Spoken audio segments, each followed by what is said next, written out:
Okay, so get this. You've sent us this article all about what supposedly makes older men attractive to younger women. And let me tell you, it's giving us Yeah, a lot to unpack. to unpack. Yeah, Definitely goes beyond simple dating advice, that's for sure.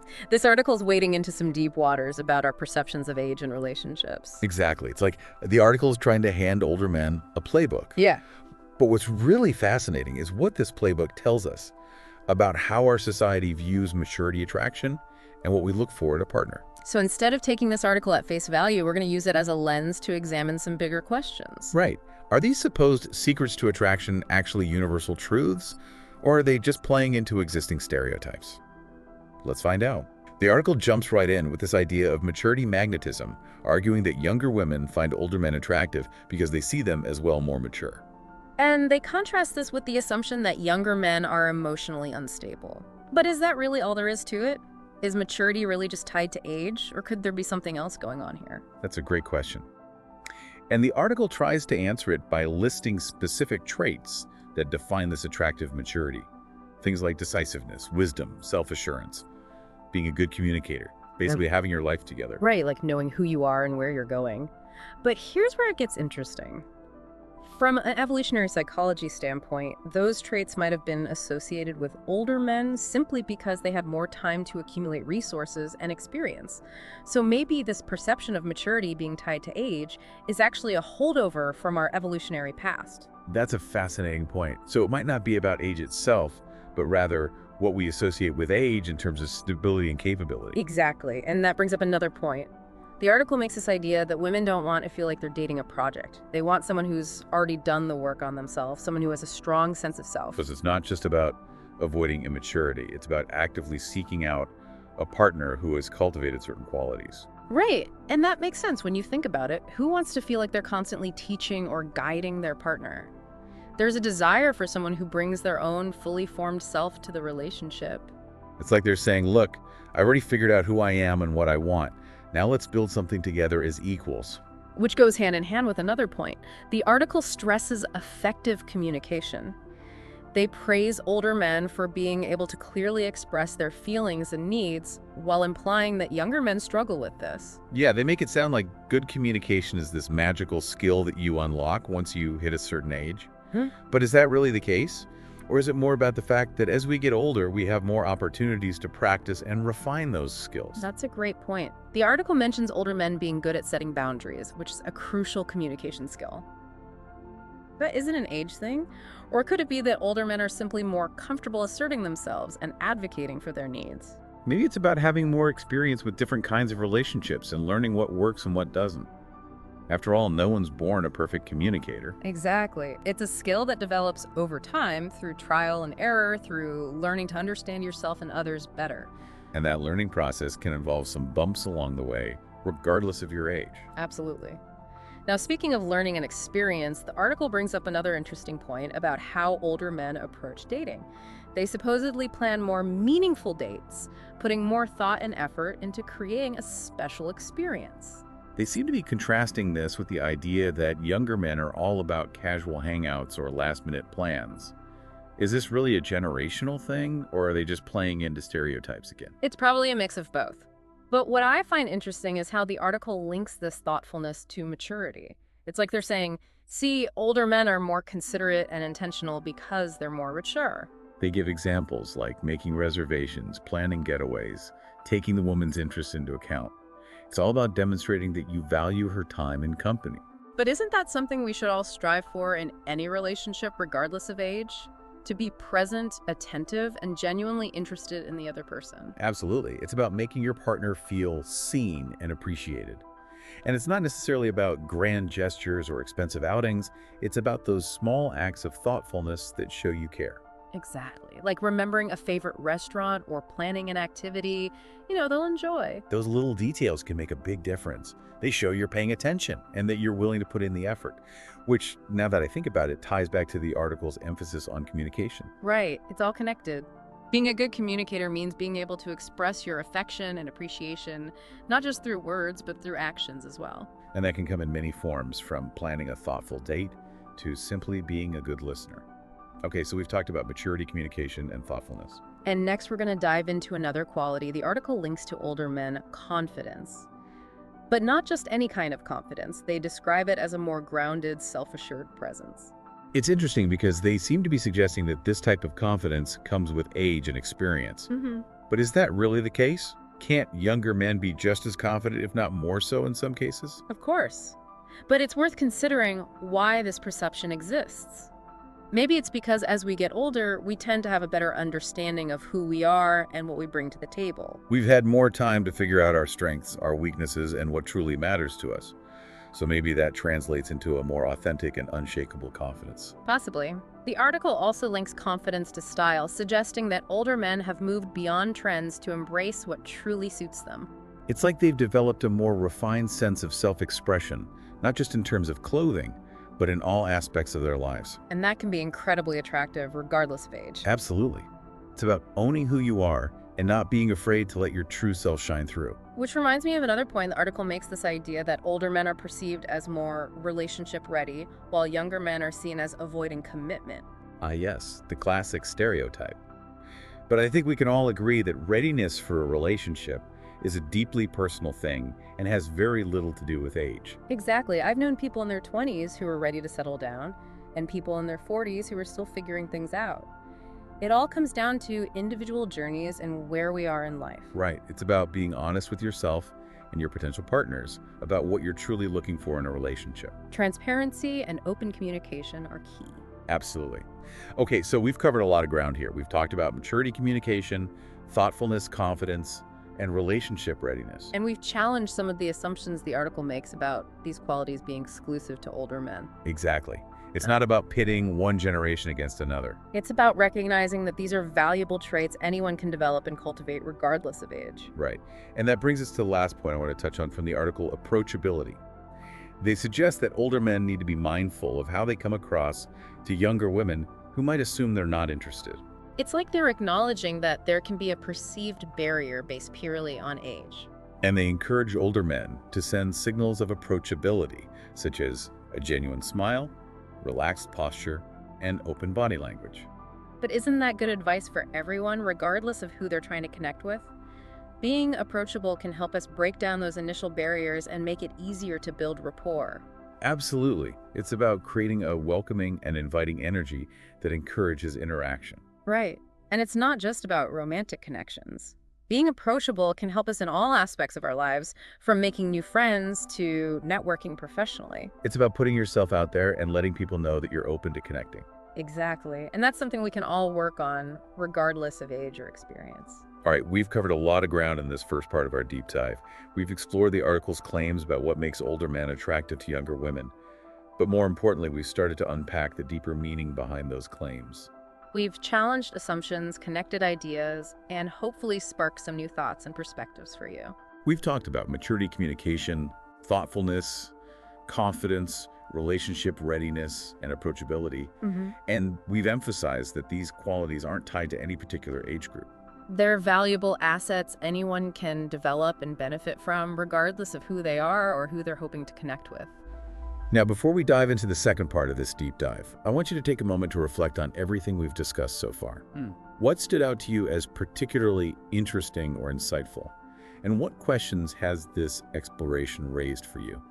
Welcome back. We've been kind of dissecting this article that claims to reveal the secrets of older men's appeal to younger women, but as we've seen, there's a lot more to it than meets the eye. It's like we're peeling back the layers of societal expectations and getting to the heart of what really makes for a strong connection, regardless of age. Exactly.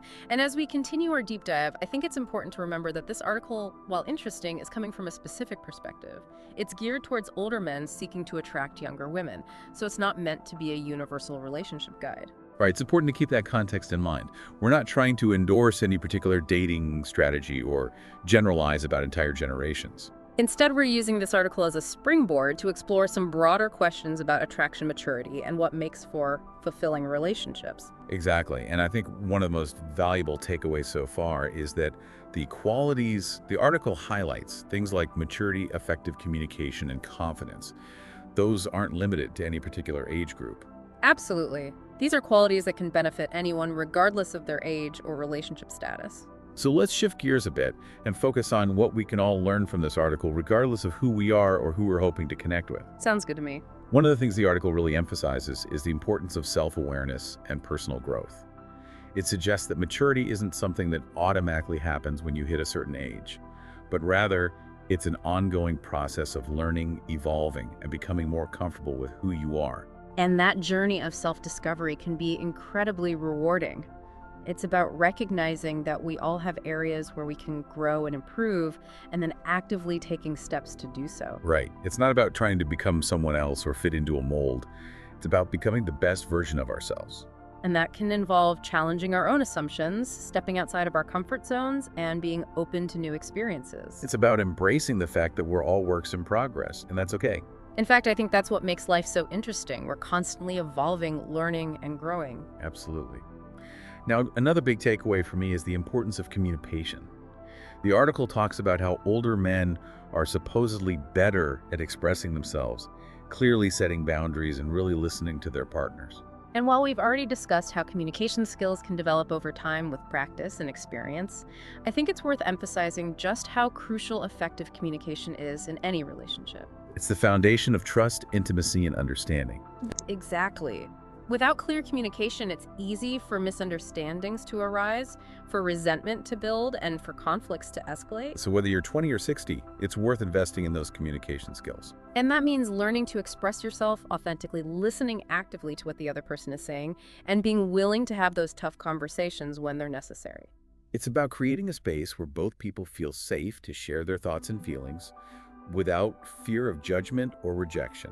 And that takes effort from both sides. It's not just about talking, it's about truly hearing and understanding the other person's perspective. Which brings up another point the article makes: confidence.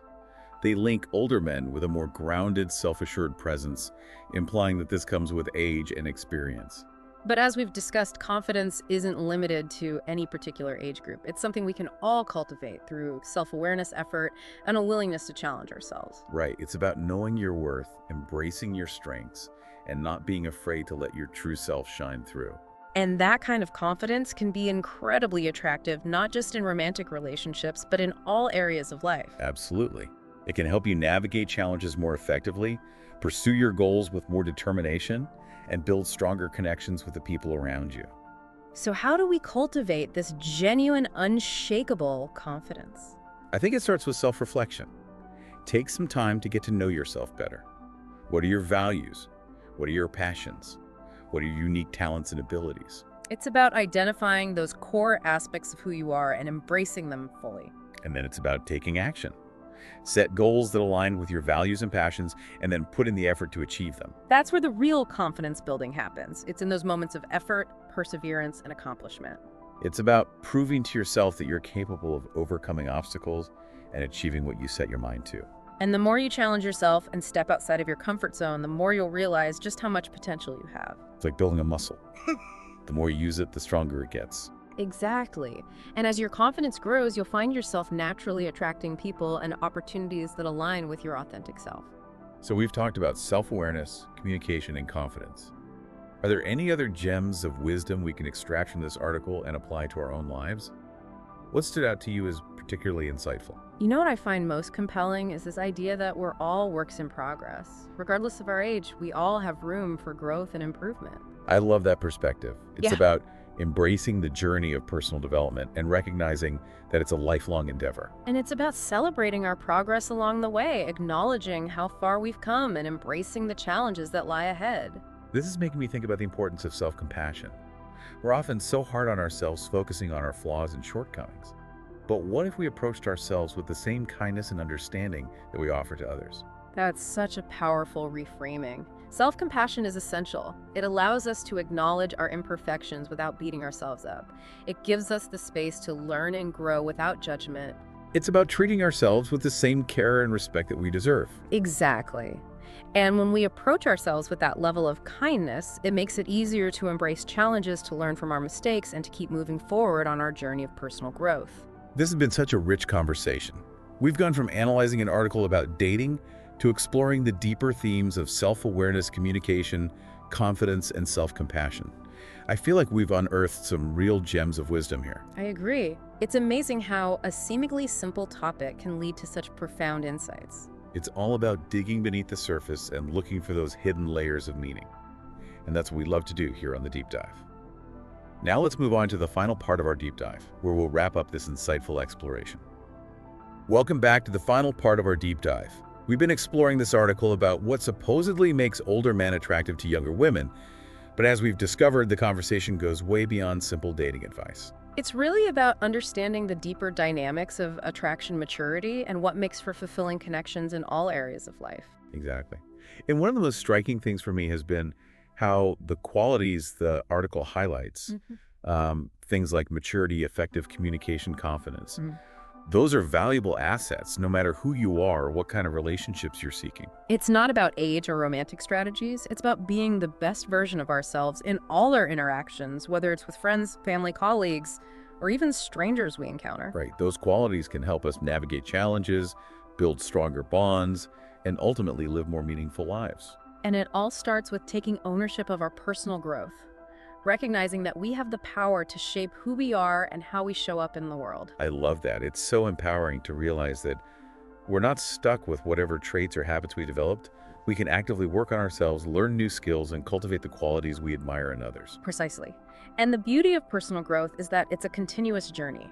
There's always something new to learn, a new challenge, to embrace a new aspect of ourselves to explore. It's about staying curious, open to new experiences, and never stopping learning. Exactly. And the more we invest in our own growth, the more we have to offer in all aspects of our lives. So as we wrap up this deep dive, I'd love to hear your final thoughts. Yeah. What has this exploration revealed about our perceptions of age relationships and the qualities we find attractive? What fascinates me is how this article, despite its specific focus, has opened up a broader conversation about the complexities of human connection.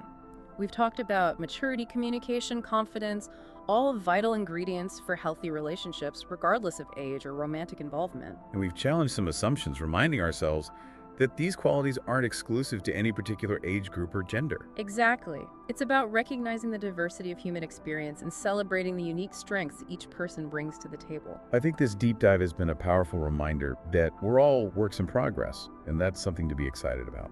It means we have the potential to keep growing, learning, and becoming more of who we're meant to be. Beautifully said. It's about embracing that journey of self-discovery and recognizing that it's what makes life so rich and rewarding. And on that note, we want to leave you with one final thought to ponder. We've talked a lot about the qualities we find attractive in others, but I'd like to challenge you to flip the script. What qualities do you bring to the table? What makes you an amazing friend, partner, colleague, human being? Take some time to reflect on that and use those insights to fuel your own journey of personal growth. That's a wonderful challenge. It's about recognizing our own strengths and using them to make a positive impact on the world around us. And remember, this was just a taste. There's always more to explore. Keep those questions coming and we'll keep diving deeper. Thanks for joining us on The Deep Dive.